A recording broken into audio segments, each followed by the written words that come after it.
So let's talk about The Man with No Name first. I think that this movie really put a dent in his badass status. The first two movies do an amazing job of showing how he could be a ruthless, dangerous, and manly man, tough as nails gunslinger who comes out on top and takes no shit from anyone. Then, when this movie starts, it introduces him the same way as the previous films. He comes in, he quick draw kills a bunch of bad guys, and he out-toughs basically everyone in the scene. But when Tuco captures him and makes him march through the desert and almost kills him, from that moment all the way to the end of the movie, he never really regains that dominance or persona of danger and control back. Let me explain. I totally get it. I get that he gets captured and tortured. I'm not mad about that at all, because I think that sequence of the Death March was done extremely well. It was really awesome because it was an extreme peril that our hero had to overcome, and it showed the toll it took on him in a dire way. So I'm not mad that my favorite character was bested, because in the previous two movies he was disarmed or outmatched and tortured, but what made those scenes so much more awesome was the fact that he comes back from those beatdowns and fucks everyone up. In the first movie, the Rojos capture him, beat the ever-loving crap out of him, and then they kidnap his buddy. He's forced into hiding to recover, but when he finally does, he returns to the town and destroys the entire Rojo family, and then he liberates the town. In the second movie, both he and his partner Mortimer get captured and beaten senseless, but they kill all the thugs who humiliated them, and the Man with No Name turn their bodies over to collect the reward money on them. And not just that, but even in his lowest of lows, he still fought back with his captors. He'd throw some haymakers back at the bad guys while they tortured him, and he showed no signs of giving in. But in this movie, he doesn't make an effort to fight back against Tuco, and he shows so much signs of capitulation and weakness. It wasn't fitting to his character, and not just that, but he actually gave in and was utterly defeated. He totally collapses, and he's about to be gunned down. That, to me, that bothered me. You can argue it's just showing him being human and vulnerable, but I personally believe that it wasn't fitting to his character, and it doesn't sit well with me. Going back to his previous adventures, in the first movie, he escapes, and he manages to kill a few of his captors to get away. In the second movie, the villain lets him go, but he only does that so the Man with No Name could kill his henchman, because he knew the Man with No Name was going to go back and just gun down the crew. But in this movie, when the Confederate wagon drives past and it stumbles into Tuco, it distracts him. That was a deus ex machina. So he didn't fight back, and not just that, but I personally don't believe that his comeback at the end of the movie was satisfying enough. Like, he does win in the end, and he does come out on top, but I didn't think he was satisfying enough considering what he went through the entire movie. And now, guys, that brings me to my next point. Tuco. I hate this guy. I hate Tuco. He's a whiny little runt, and he's a feisty bastard who's just a rat. He's so insufferable, and I hate that this guy's the only character to get the best out of the Man with No Name and get away with it. You know, Blondie's basically this guy's hostage the whole movie, all the way from the Death March to the prisoner of war camp. And even after that, when the Man with No Name gets his gun back and he goes his separate way, he returns to Tuco. You know, obviously because he's a better choice than Angel Eyes, but still, like the whole time they're together, it's just Tuco being a pest, or him bossing and bullying the Man with No Name around. And that turned the coolest gunslinger in the West, who takes no shit from anyone, to a very unassertive dude who's basically like Tuco's golf caddy. Like, seriously, the Man with No Name was so passive in this movie and so tame and took so much of Tuco's shit. It sucked. And like I said, it put a dent in his awesomeness. In the previous movie, he punched his partner in the face for stepping on his shoe, and he knocked a guy on his ass for grabbing his poncho. You know, there's like a few minor nitpicks of passive aggression that comes from the Man with No Name back to Tuco, like him calling him an idiot a few times. God's not on our side, because he hates idiots also. You soon. Idiots. It's for you. Or when he throws coffee in his face. Tell me. You dirty boy. And when he wakes him up by kicking him over. But for the most part, nothing. He kind of lets Tuco push him around the whole time. He doesn't show it or act submissive, but the status quo of power and dominance doesn't shift back to him until the end of the movie. Like, he basically loses the balance of power to Tuco from the moment he disarmed him, up until it shifts back into his favor at the end of the movie. And the only reason it was that way, and the only reason Tuco had the upper hand for that long, was plot armor. Seriously. If he wasn't that important to the story, the Man with No Name would have destroyed him. Now, I'll buy that the good was only putting up with the ugly shenanigans because he was advantageous to him, and that he was useful to directing him to the money at the graveyard and the jackpot. But I wanted to see Blondie beat up Tuco, not him being all passive until the time was right, and then it was advantageous for him to start finally acting like the alpha male again. So needless to say, the dynamic between the two, I didn't like. Now, the ending scene was actually one of the best scenes of all time, and it was great seeing the man with no name make Tuco cry. The look on his face when he realized that he'd been dealing with the angel of death and that his hand was just overplayed was badass. But all that cruelty and all that revenge kind of floats out the window when the man with no name lets him go, because he does let Tuco go. He only forced him into the noose just to shoot him down and scare him as a final fuck you, like type of thing. But that's ultimately letting him go because he tied him up with a very thin leather cord. He could easily get out of that. And remember, Tuco escaped from being bound up before. He could do it again. And it's not like they're in the middle of nowhere. Like, not even a mile away, there's a former Confederate encampment. He could find a dead soldier's sword to cut himself free, get supplies, and find his way back to civilization. So he's really not stranded. And Clint didn't take all the money. I don't know if he was planning on returning later because maybe the horse wouldn't have been able to carry all the loot, but Tuco's getting out of there, and he's going to be a rich man. And to go further on this, I want to say what I said last time. This movie is what I like to call a Tuco fest. He's basically in every scene, and he has most of the screen time out of the trio. The man with no name, you have to wait more than 20 minutes for him to show up, and he barely has any solo screen time. And it's not really about him. The emphasis was mostly on the ugly, which drove me crazy. The man with no name, he didn't really do much with his screen time. And now, my friends, let's talk about the severely underused character of Angel Eyes.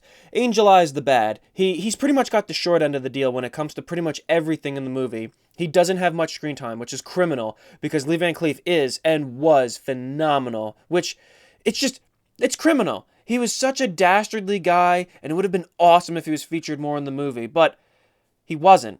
And he also really didn't do that much. And something that bothered me was this movie had no villain. There was no main antagonist. And I'm not convinced that Angel Eyes is the villain merely because he's the bad. Now, just hear me out. I don't think he's the villain because he only fires his gun twice and he only kills 3 people, all of which took place within the first 20 minutes of the movie approximately. And 2 of his 3 kills, it's gray area. It's in the gray area, but you can argue 2 of his 3 kills were in self-defense. Not just that, but they didn't have anything to do with the other main characters, so they weren't impactful to the plot or the hero. I totally understand that they were used to showcase and demonstrate his ruthlessness, but in the grand scheme of things, they were irrelevant to the plot, and being that he had such limited screen time, he didn't really contribute anything to the action sequences, and he had limited interactions with the other 2 characters. Their paths barely crossed until the end, and he only really fought with them once, and again, that was also at the end. He posed a limited opposition to the hero, so as much as I liked the character and wanted him to be used more, he wasn't the villain, and what sucked is whenever something major happens in the movie, he just disappears for a really long time, only to just show up when you least expect it, and in those long periods of its absence, you kind of just forget about him, and if the thought of him does come up, it's like, I wonder where he went. Before people jump on me saying that Angel Eyes' gang fought with Tuco and Blondie, so I'm wrong about him being villain, well, that was just his gang, and that was in one scene. And don't forget, the man with no name faced off against Tuco's gang, and no one considers Tuco to be the villain. So I'm just going to end on that note. Now let's talk about the Civil War. For those who actually know me, this is going to come off as surprising, but they put way too much emphasis on the Civil War. Way too much. What drove me crazy was they're trying to cram 2 different movies into one. 2 totally different types of movies that don't really complement each other. So, Spaghetti Western's main draw or attraction, for the most part, is the cheesy, over-the-top satirical violence and intense action that is semi-slow-paced, but still tough as shit. That's what people think of or want to see when watching a spaghetti western, and I knew coming into this movie that the Civil War was coinciding with the adventure our main characters experience, and in fact, if it wasn't for the war, we wouldn't really have the movie because the treasure they were seeking is Confederate gold. So, before my first viewing, I thought I was going to be seeing cowboys interfering with the Civil War, not the Civil War interfering with the cowboys. I thought their paths would cross, but not intertwine, and boy, was I wrong. In the beginning half, the combination of Western and war was great. I think it was a perfect balance, the Civil War taking place in the West, and the characters ran into it a few times, but it didn't fully dictate their actions and whatnot, and it was great.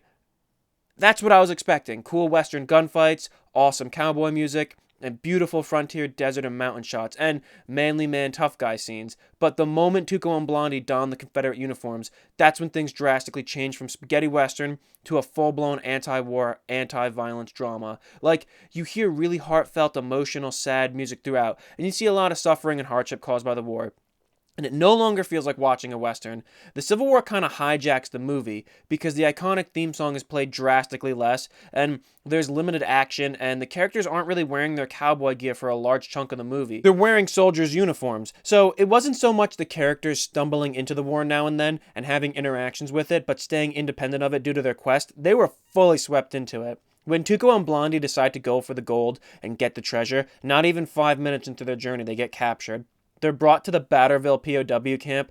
There they see the American army is torturing rebels, murdering them, and basically just committing a bunch of war crimes. So when the good and the ugly are brought there, it wasn't presented as an obstacle or challenge for our hero to overcome and escape from. Its sole purpose was to show more anti-war and anti-violence tropes. And to back that claim up and further solidify my point, the music. We hear more emotional music than intense or suspense music we're used to hearing when the man with no name is captured. Namely, in the song The Story of a Soldier. If you listen to the lyrics, the soldier song that they're singing when Tuco's getting tortured, it basically proves my point. So when Tuco escapes and Blondie is set free to join Angel Eyes, we hear the cowboy music playing again for what feels like the first time in a long time.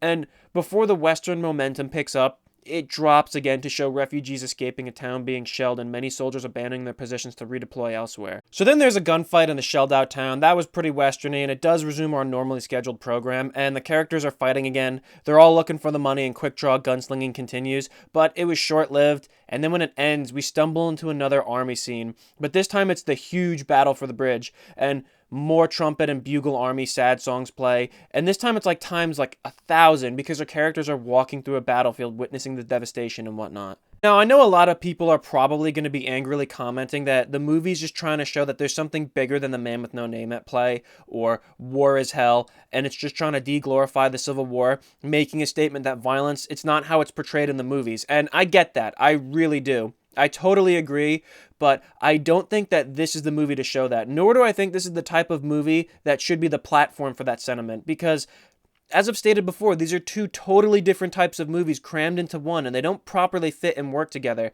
I would equate this to being like in a relationship with someone you like, but you're totally incompatible with. If I really wanted to watch an anti-war dramatic film, which I love, by the way, I'd plop in the DVD of All Quiet on the Western Front, or Paths of Glory, or Born on the 4th of July. But when I want to watch a movie like this, I want to see great characters, awesome action, tough music with inspirational and adrenaline-building capacities. So I totally get what Sergio Leone was going for, but for me, personally, I think he missed the mark, and it didn't work, because much like when I'm watching Apocalypse Now, a movie that is so not fitting to the genre it belongs to, and I have to remind myself that it's a Vietnam movie, when watching The Good, the Bad, and the Ugly, I have to remind myself at times that this is a man with no name spaghetti western, because the feeling of the Wild West having to compete with the Civil War themes, it slows the pace of the film. It ruins the feelings, and it takes you out of the mood. And when the gunslinging resumes and the quest is back on, and they move on from the war, it kind of feels like so much of that momentum is gone that trying to build it back up and get you back into the mood previously established by the movie, it's clunky and uninteresting. And I feel like you have to wait to the end of the film for it to truly resume or really start feeling like the cheesy, awesome, and gritty spaghetti westerns that the other two movies were. I think if they cut back on some of the army scenes and focus more on the Wild West aspect of the movie, it'd have been so much better. For example, I think the movie would have worked fine if they weren't captured, if they didn't spend so much time as POWs, that would have been better. Or if the captain didn't go on the philosophical drunken monologue as long, that would have been better. And if they played that sad, emotional music less, it wouldn't have screwed with the tone of the movie, and that would have been better. Things I actually think worked and should have been in the movie would be the battle scene, because I'd be lying if I said I didn't want to see that after all the Civil War stuff crammed into the movie, or the scene with the man with no name comforts and consoles the dying, scared soldier. That should have been in the movie, because it worked in showing how the war was hell and people suffered in a quick, not drawn-out sequence that gets right to the point, and it doesn't distract from the goals of our hero. Not just that, but it's actually really cool to see, because it's only the second time in the trilogy that we see the good side or the morality of the man with no name.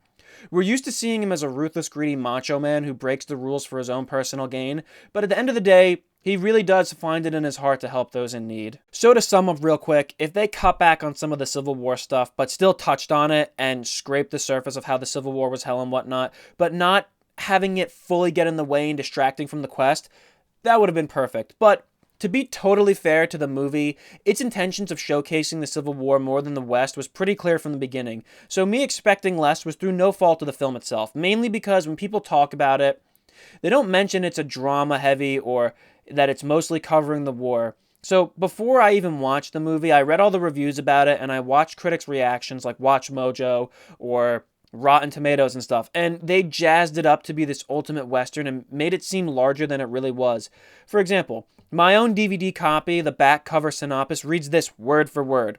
In the beloved iconic final offering of the films featuring the man with no name, the poker-faced loner forms an unlikely alliance with two gunslingers to pursue a fortune of gold amidst a war-ravaged terrain. That's true, but the description, it makes it sound cooler than it actually was. So most people and critics, they usually leave out the Civil War stuff. So I assumed wrong, but the movie and the filmmakers made their intentions about showing the war fully transparent and clear. Like if you watch the original trailer, it's like all they say is the Civil War, the blue, the gray, and they show you all that stuff, but you don't see much westerny things in the trailer. And not just that, but in the awesome intro title sequence with the pictures and whatnot, the vast majority of those pictures were the Civil War scenes, like the battle, the POW camp, and all that good stuff. So I really can't blame the movie for that one so much as, for lack of a better term, misleading or misrepresentation in other forms of media. So I know I spent a lot of time on that, and I am sorry, but I do feel like that was a necessary thing to cover. Now, I'm just going to fire off some minor things that were not so good about the movie. Firstly, being how little the man with no name wore his iconic poncho. That's one of the coolest things about him, and any great iconic character isn't really fully complete without his awesome look. Like if Indiana Jones didn't wear his satchel, his hat, or his leather jacket, or James Bond wasn't wearing a suit, or Darth Vader without his mask and cape. It's just not the same. And I get that it's a prequel, and that they were saving that until the end to show him wearing the iconic poncho, but I wanted to see him wear it more, because that's mostly for like first-time viewers. You know, like after the first time watching it, it's kind of like, all right, the effect is not the same. And then another thing I didn't really like too much, the quest in and of itself didn't really feel like much of a quest. You don't really see much of a journey so much as jump cuts to the characters arriving at their stops of the trip. Therefore, when they found the money in the graveyard, it was underwhelming, and I didn't really feel much of a build-up. And not for nothing, you have to wait literally half of the movie for them to start the quest for the gold and look for it. So the main plot of the film didn't really start for like an hour 20 or hour 30 minutes of the film. The action was good, but it was few and far between, and in between them there was a bunch of boring fluff that I didn't really care for. And overall, this film wasn't so much of a film epic as much as it was long and full of multiple set pieces. I feel like the only thing that really gave this movie its epic status would be the huge scale battle and the fact that it's such a long movie. So I don't view it so much as an epic. These things I don't necessarily dislike, but they're just fun little nitpicks to just point out when watching. There's a lot of anachronisms in the movie, namely the weapons. Most of the guns were not invented in or before the 1860s, therefore it's impossible for the characters to have. Hey,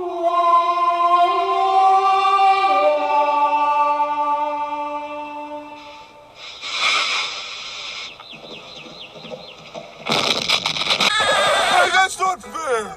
Cowboys couldn't afford cannons. They couldn't afford station wagons either. Like, the main gun Blondie carries, it's a Colt Navy, or at least it's mocked up to look like that. It looks like a Colt Navy cartridge conversion. In fact, many characters they have what appear to be these Colt Navy cartridge conversions. Those exact guns are mostly from the 1870s, and Colt Navies of the time, the model 1851, those are ball and cap revolvers, which are muzzle loaders that require percussion caps on the cylinder. So needless to say that the vast majority of handguns of that time didn't and couldn't take metallic cartridges. Then we have Tuco's gun. The gun he assembles in the gun store, that would actually never fire. It looks cool, and that was a fun little scene where he's playing with all those parts, but that gun would malfunction. And it's also fun to notice that in the scenes where he isn't actually firing it, it switches back and forth between a ball and cap revolver to a cartridge conversion. And you could tell that by the nipples on the gun are visible on the cylinder and the load lever. And then Angel Eyes' pistol. He mostly carries a Remington 1858, and again, that's a ball and cap revolver, but on his pistol belt, you see metallic cartridges, and it looks cool, and it's fitting for cowboys to be seen with bullets awesomely strewn about their belt, but it makes no practical sense as to why he would carry those when none of his weapons can use them. And during the final duel, after different shots of back and forth close-ups to his pistol, you can see his gun loaded with percussion caps, only to be seen without them a few scenes and frames later. And for those of you who don't know, ball and cap revolvers can't shoot without the cap. Those are just fun little goofs and nitpicks to look at. And now let's just talk about the Civil War uniforms. They weren't 100% accurate, but you can't really get angry at that because this film wasn't trying to be a historical one. But still. But guys, even if you don't agree with me and think I'm crazy, at least I have someone on my side who was actually there. Clint Eastwood himself was actually displeased with the movie. Before filming even started, director and writer Sergio Leone had a hard time convincing Clint to come back.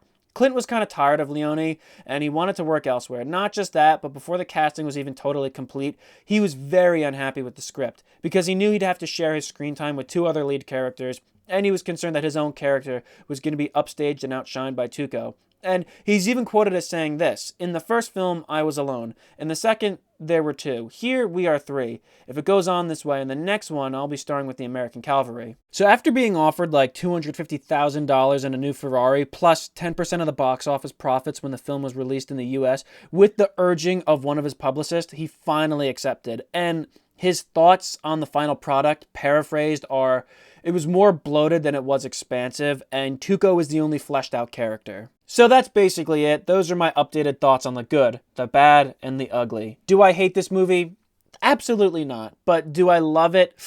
Not really. It's a good movie, and I really respect it, but I don't think it's that great, and I feel it's the weakest of the trilogy. But it does have a lot of positives, and some of its scenes happen to be my favorite from the three movies. And I really do appreciate that this film didn't paint Southerners and the Confederacy as the evil villains of the war, because then and now, that's something many people believe, and it's just not true. But this movie is, without a doubt, going to stand the test of time and live forever as the most iconic Western and probably as the most beloved one. So it goes without saying that this movie is an immortal one. So therefore, by extension, so is The Man with No Name. As long as this movie remains fresh in the public eyes, which it will, The Man with No Name will live forever. So that's a good thing.